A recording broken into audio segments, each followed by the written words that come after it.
গণহত্যার দোষর ভারত, ইসরায়েলকে লাখ লাখ অস্ত্র দিয়ে ধরা খেল ভারত। ফাঁস গোপন রিপোর্ট।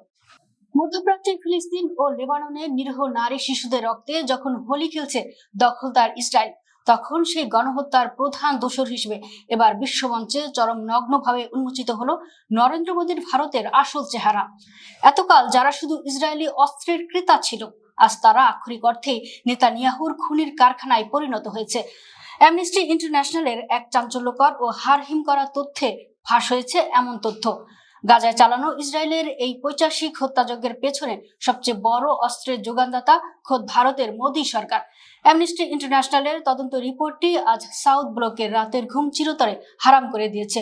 রিপোর্টে ফাঁস হয়েছে যে 2023 সালের 7 অক্টোবর থেকে শুরু করে 2025 সালের 30 নভেম্বর পর্যন্ত ভারতীয় কারখানাগুলো থেকে ইসরায়েলি খুনি বাহিনীর কাছে লাখ লাখ অস্ত্রের যন্ত্রাংশ পাঠানো হয়েছে। পরিসংখ্যানটি রীতিমতো শিউরে ওঠার মতো। ভারত এই সময় ইসরায়েলের হাতে তুলে দিয়েছে প্রায় 3,90,000 ছোট অস্ত্রের যন্ত্রাংশ এবং 5,65,000 বিস্ফোরক অস্ত্রের অংশ। সবচেয়ে ভয়ঙ্কর বিষয় হলো ভারতের রাষ্ট্রায়ত্ত প্রতিষ্ঠানগুলো সরাসরি এই রক্তপিপাসু অস্ত্র সরবরাহের সাথে যুক্ত। পুরো বিশ্ব যখন ইসরায়েলের এই বর্বর গণহত্যার বিরুদ্ধে রাস্তায় নেমেছে, তখন ভারতে কেন কোনো টু শব্দটি নেই? ভারতীয় পররাষ্ট্রনীতি বিশেষজ্ঞ স্ট্যানলি জনি এই চরম ভণ্ডামির নেপথ্যের সত্যটি তুলে ধরেছেন। তিনি জানান, মোদীর কট্টর ডানপন্থী রাজনীতি এবং হিন্দুত্ববাদের সাথে ইসরায়েলের জায়নবাদের এক আদর্শিক ও পৈশাচিক সাদৃশ্য তৈরি হয়েছে। উগ্র হিন্দুত্ববাদীরা ইসরায়েলকে একটি আদর্শ জাতীয়তাবাদী রাষ্ট্র মনে করে এবং ফিলিস্তিনিদের রক্তপাতে তারা প্রকারান্তে নিজেদের ইসলাম বিদ্বেষী উল্লাসেই খুঁজে পায়।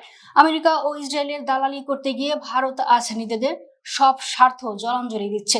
2021 থেকে 2025 সাল পর্যন্ত ইসরায়েলের মোট অস্ত্র রপ্তানির 29% গিলেছে ভারত, যা তাদেরকে ইসরায়েলের সবচেয়ে বড় প্রতিরক্ষা ক্রেতায় পরিণত করেছে।